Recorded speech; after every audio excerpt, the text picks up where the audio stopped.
ठीक है, तो इस मॉड्यूल का नाम है बेसिक इंग्लिश, है ना? है, यानी कि बेसिक इंग्लिश सीखना है आपको, बहुत फर्राटेदार नहीं बनना है। बस इतना कि हमें लोगों की बात समझ में आ जाए और हम अपनी बात भी कह सकें, बस इससे ज़्यादा और कुछ नहीं है। ये भी एम्प्लॉयबिलिटी स्किल का एक पार्ट है और ये सबसे इम्पोर्टेंट पार्ट है, क्योंकि आज का जो माहौल है इंडस्ट्री का, या कुछ भी करना चाह रहे हैं हम, तो बिना इंग्लिश के कहाँ कुछ है आज। अब ऑनलाइन शॉप भी खोलोगे तो सारी चीज़ें इंग्लिश में ही करनी पड़ेंगी। किसी कंपनी में जाओगे वहाँ की जो डॉक्यूमेंट मिलेंगे सारी इंग्लिश में ही मिलेंगे। और अगर किसी जापानीज या एमएनसीज कंपनी में पहुँच गए तो तुम्हें जापानी में भी और अलग अलग लैंग्वेज में भी बात करना पड़ेगा। बट अगर वो नहीं आ रहा तो कम से कम इंग्लिश तो आना ही चाहिए, बेसिक, बहुत हाई फाई नहीं, क्योंकि हमें लेक्चरार तो बनना नहीं है, बस अपनी बातों को दूसरों को समझाना है और उनसे उनकी बातों को समझ जाना है। तो इसमें जो पहला टॉपिक है वो नेमिंग वर्ड का है। नेमिंग वर्ड क्या होते हैं?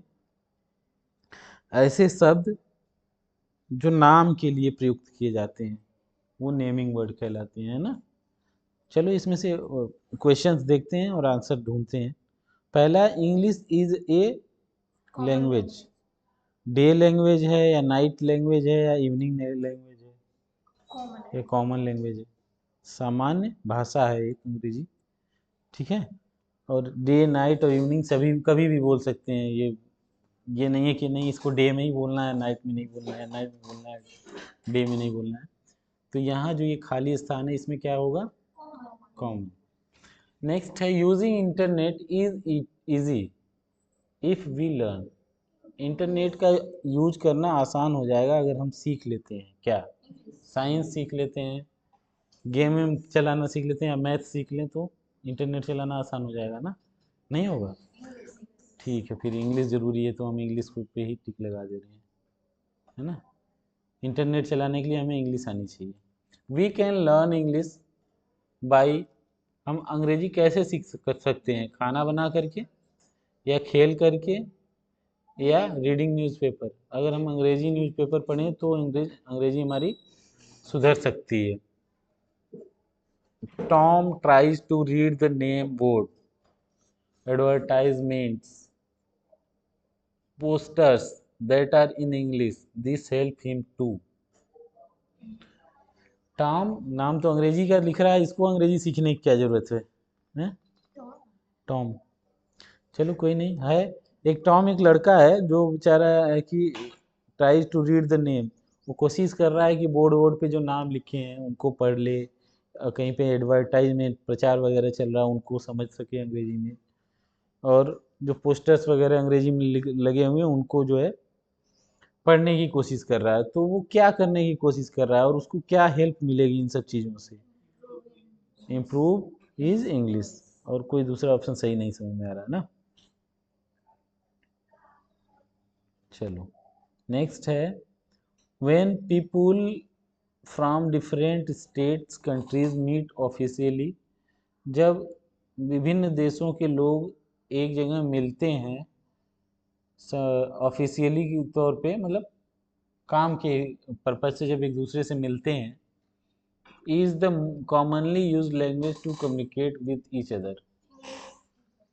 वो अधिकतर इंग्लिश में ही बात करना पसंद करते हैं, क्योंकि इंग्लिश जो है एक वर्ल्ड वाइड लैंग्वेज है, मतलब पूरी दुनिया में लगभग चलती है, हर आदमी जानता है। तो अगर विभिन्न देश के विभिन्न कंट्री के लोग अगर मिलते हैं तो कोशिश करते हैं कि इंग्लिश में ही बात करें। तो इसका ऑप्शन सही कौन सा होगा? B, English. अरे भाई क्या हो गया इसको?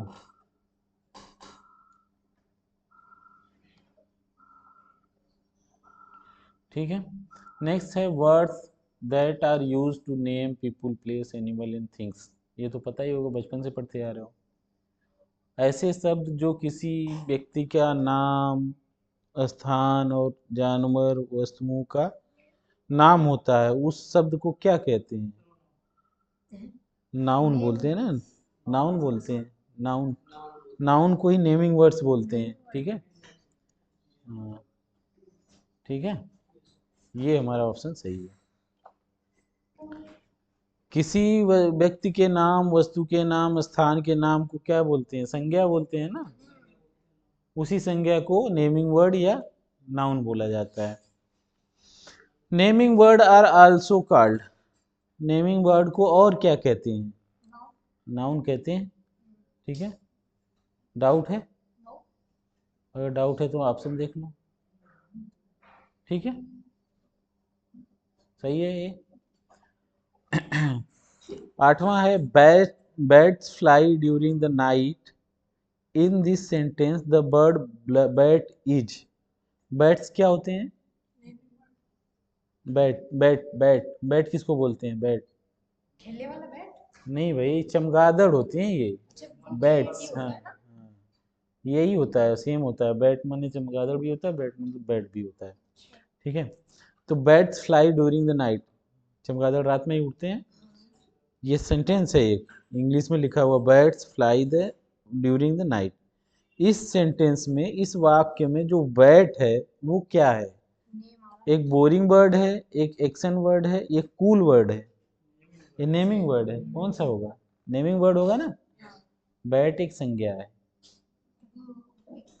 किसी जानवर का नाम है। Ram was asked to measure his cupboard. Cupboard क्या होता है? अलमारी को कबर्ड भी बोलते हैं ना, अलमारी को ही कपबोर्ड बोलते हैं ना। नहीं पता? हाँ, कबर्ड बोल देते हो जल्दी जल्दी में, लेकिन उसको कप बोर्ड ही बोलते हैं लोग। देखो, हमारी इंग्लिश इतनी फास्ट होती है कि कप बोर्ड को हम कबर्ड ही बोलते हैं।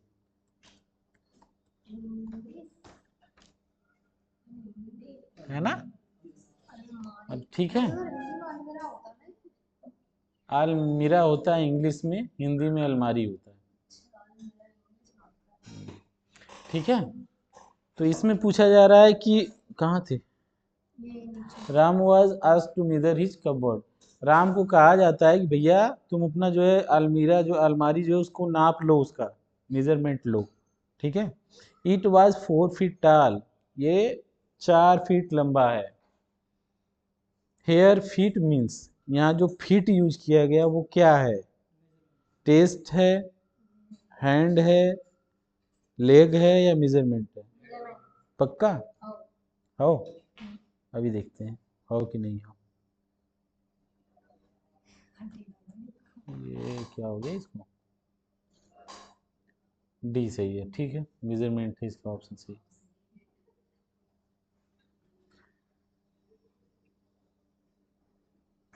क्या हो रहा है अभी? नेक्स्ट है जॉन ट्रेवलिंग बाय बस टू हिज विलेज। जॉन जो है बस से अपने गांव जा रहे हैं। ठीक है, जॉन जो है बस से गांव जा रहे हैं। He noted the names of places that he could see on his journey। वो भाई साहब बैठे बैठे जो है, जो जिस जिस जगह से बस गुजर रही है सभी जगह का नाम नोट कर रहे हैं, अपने गांव जाते समय रास्ते में जो भी जगह पड़ रहा है। What are these words called? ये जो नाम इन्होंने नोट किया है ये क्या कहलाएगा? नेमिंग वर्ड, हीज, दैट या सी? इस ऑप्शन ही दिख गया है, पूछने बताने की जरूरत ही नहीं। हाँ, किसी स्थान के नाम को भी संज्ञा ही कहते हैं, तो ये नेमिंग वर्ड कहलाएगा, संज्ञा कहलाएगा। ठीक है, अब नेक्स्ट चलते हैं। नेमिंग वर्ड सिंगुलर और प्लूरल, क्या बोलते हैं इसको? प्लूरल।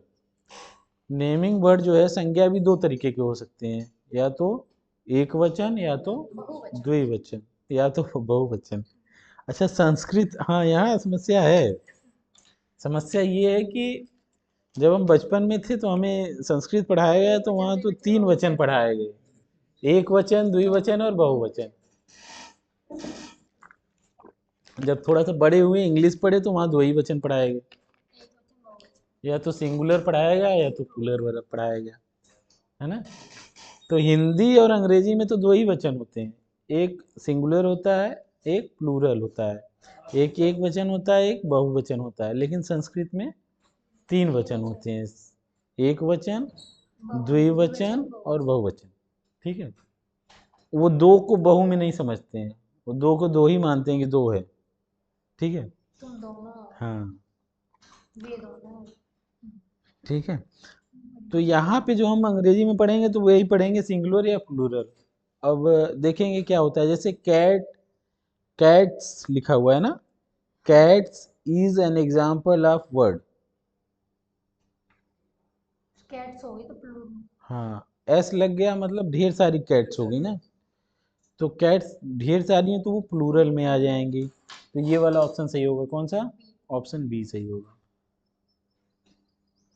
नेक्स्ट है singular naming words are using when, singular naming words are using when person, place और थिंग इज प्रेजेंट। सिंगुलर जो नेमिंग वर्ड होता है, एक वचन वाले संज्ञा जो होते हैं वो कहाँ प्रयोग किए जाते हैं? एक वन के लिए। हाँ, वन अगर कोई पर्सन है, या वन कोई प्लेस है, या वन कोई थिंग है, तो उसके लिए जो शब्द यूज किया जाएगा संज्ञा, वो सिंगुलर नाउन या सिंगुलर नेमिंग वर्ड बोला जाएगा, ठीक है। तो इसका ऑप्शन कौन सा सही होगा? ये वाला, सी ऑप्शन। अब plural form of child is, child का बहुवचन क्या होगा? चिल्ड्रन। चिल्ड्रन, ठीक है। चाइल्ड का चाइल्ड्स नहीं कर देना, ठीक है। चाइल्ड का बहुवचन क्या होता है? प्लूरल, चिल्ड्रन होता है। A child was working in computer lab which had many computers, ठीक है। एक लड़का है जो कि एक कंप्यूटर लैब में काम करता है जहाँ पे बहुत सारे कंप्यूटर रखे हुए हैं। द वर्ड कंप्यूटर्स इज किस फॉर्म में है? कंप्यूटर्स लिखा हुआ है, तो वो सिंगुलर सिंगुलर होगा या प्लूरल? प्लूरल। हाँ, तो यहाँ देखो ऑप्शन प्लूरल दिया भी है और बाकी ऑप्शन मैच भी नहीं कर रहे हैं, है ना। तो इसका ऑप्शन ये सही होगा। नेक्स्ट है Vinay visited the dentist because he was suffering from toothache. Vinay बेचारा जो है एक डॉक्टर से मिलता है, जो दांतों के डॉक्टर हैं। वो किस लिए मिलता है? क्योंकि उसके दांतों में बहुत ज़्यादा दर्द है, उससे पीड़ित है। तो वो डॉक्टर के पास जाता है, डेंटिस्ट के पास। Dentist treats our teeth problem, जो दांतों के डॉक्टर होते हैं वो हमारे दांतों की समस्या को ट्रीटमेंट देते हैं, है ना। In this sentence which is the plural word. अच्छा, ये जो शब्द यूज किया गया dentist treats our teeth problems, इसमें से प्लूरल वर्ड कौन सा है? टीथ है, टूथ है, विनय है, या डेंटिस्ट है? डेंटिस्ट तो डेंटिस्ट, एक हो गया ना। डेंटिस्ट तो एक डॉक्टर ही हुआ। टूथ। हाँ, टूथ, टूथ बहुत सारे दांतों के लिए टूथ बोला जाता है, और सिंगल दांत के लिए क्या बोलते हैं? टीथ बोलते हैं, ठीक है। तो इसका ऑप्शन कौन सा सही होगा? टूथ सही होगा।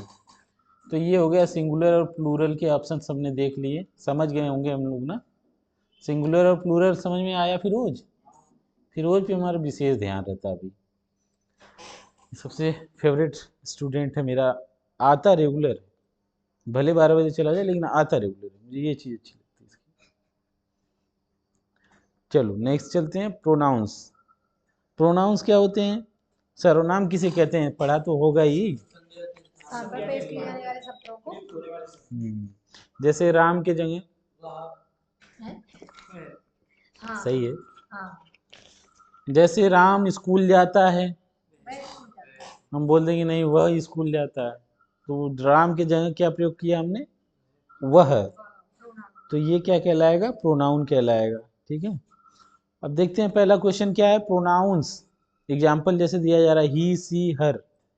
ही मतलब वह, सी मतलब वह लड़की वाली, और हर मतलब उसका या उसकी, ठीक है। Can be use in the place of, किस जगह पे प्रयोग किए जाते हैं? स्पेलिंग की जगह, एडजेक्टिव की जगह, वर्ड की जगह, या नेमिंग वर्ड की जगह। नेमिंग वर्ड या नाउन्स की जगह पे जो है प्रोनाउन का यूज करते हैं, ठीक है। They is used when we want to refer to, they कब प्रयोग किया जाता है? दे, दे मतलब क्या होता है? दे का मतलब क्या होता है? वे, है ना। तो ये कब प्रयोग किया जाता है? मेनी के लिए, सॉरी ही के लिए प्रयोग किया जाता है, सी के लिए प्रयोग किया जाता है या आवर के लिए प्रयोग किया जाता है? मैनी पीपल्स के लिए दे का प्रयोग करते हैं। अगर बहुत सारे लोग हैं तो हम बोल सकते हैं दे, है ना। तो इसका ऑप्शन कौन सा सही है? सी।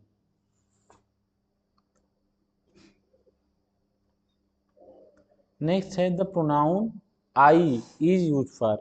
आई भी प्रोनाउन है ना, आई मतलब मैं प्रोनाउन है।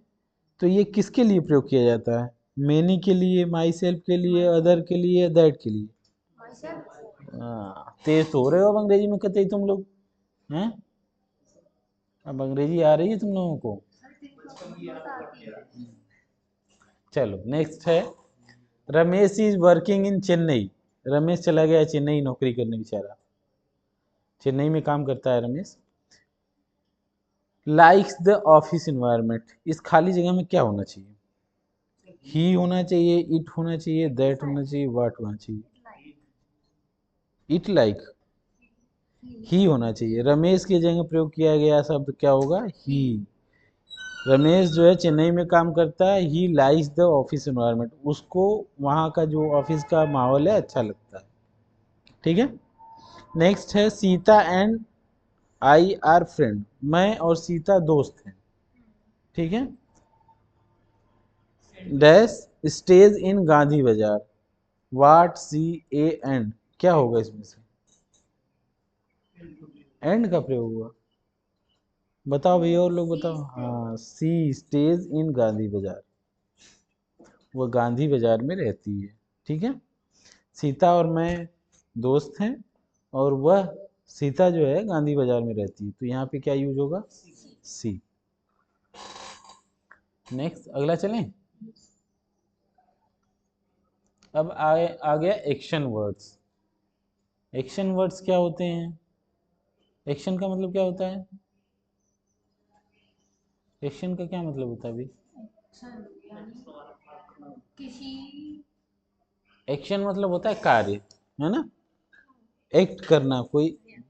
तो ऐसे वर्ड जिनको हम क्रिया बोलते हैं, क्रिया ही तो होता है ना जिससे कार्य करने का आभास होता है।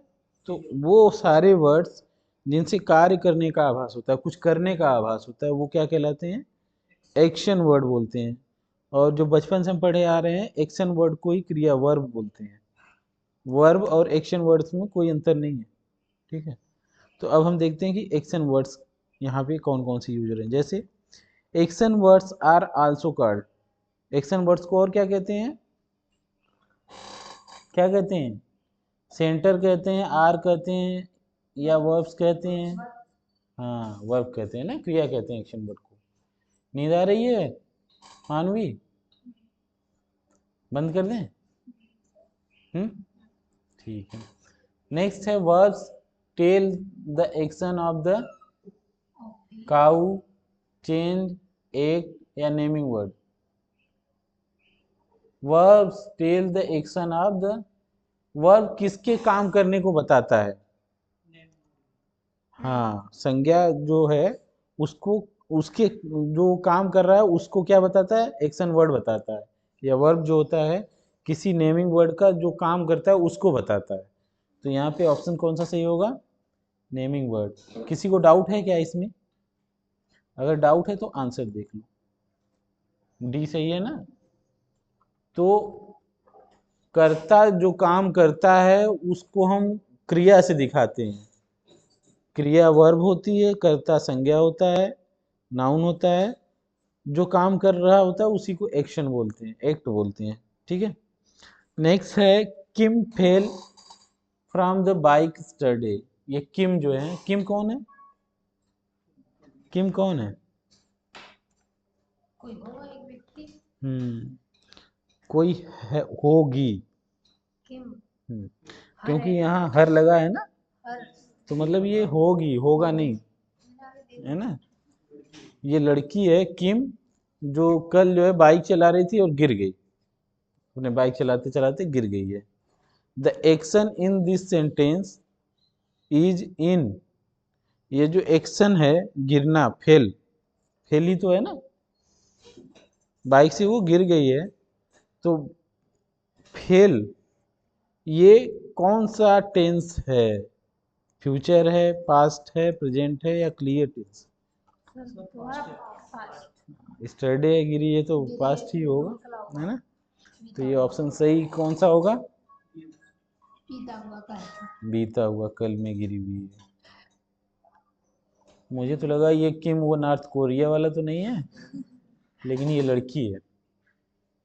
चलो next, it is going to be a sunny day tomorrow. The action in this sentence कौन से टेंस में हो? इसका जो वर्ब है वो कौन सा टेंस है? It is going to be sunny day tomorrow. Sunny day मतलब क्या होता है? सनी डे किसको बोलते हैं? शनि डे नहीं, सनी डे। हाँ सन्नी डे है। सनी नाम तो नहीं किसी का। नाम नहीं, सन्नी डे है। सन्नी डे मतलब धूप भरा दिन, धूप वाला दिन। कल जो है बहुत तेज धूप होगी, कहने का मतलब इसका ये है। तो इसमें जो वर्ब यूज किया गया वो फ्यूचर है या पास्ट है या डेट है या डे है? फ्यूचर है। ठीक है, तुम लोग तो होशियार हो वैसे, ये सब सारे क्वेश्चन कर ही आते ना, लेकिन नहीं कराते क्योंकि समझ में नहीं आता वहां जाकर के। अब एक बार समझ लिए तो अब पक्का करके आ जाओगे ना, तो इसीलिए पढ़ा भी रहा हूँ मैं। ठीक है। पढ़ते टाइम लगता ज्यादा। हम्म वहाँ पढ़ते पहले फिर समझते, तब गुस्सा आ जाता थोड़ा बहुत। अब समझ में आ रहा है ना? चलो next, Arun travels to school by bus. The action word in the sentence. ये बताओ, अरुण जो है अपने स्कूल जाता है बस के द्वारा, ठीक है? ट्रेवल्स यात्रा करता है बस के द्वारा, तो इसमें से एक्शन वर्ड कौन सा है? बस है, ट्रेवल्स है, स्कूल है या अरुण है? एक्शन वर्ड बस तो नहीं है, ट्रेवल होगा। ट्रेवल। ट्रेवल ही है। यात्रा करना जो है एक एक्शन वर्ड है, उससे काम का बोध हो रहा है, तो ट्रेवल सही ऑप्शन होगा इसका। आगे है एग्जैक्ट, हाँ अब देखो टॉपिक चेंज हो गया। डिस्क्राइबिंग, क्या लिखा है? Describing objects, surroundings and process. ये सब क्या क्या है यार, इतने टफ टफ वर्ड जो हैं कि हम भी ऐसी अंग्रेजी नहीं पढ़े हैं। डिस्क्राइबिंग ऑब्जेक्ट्स, किसी ऑब्जेक्ट को निर्धारित करना, बताना। सराउंडिंग्स एंड प्रोसेसेस, कल पढ़ाएंगे इसको, मुझे भी देखना पड़ेगा।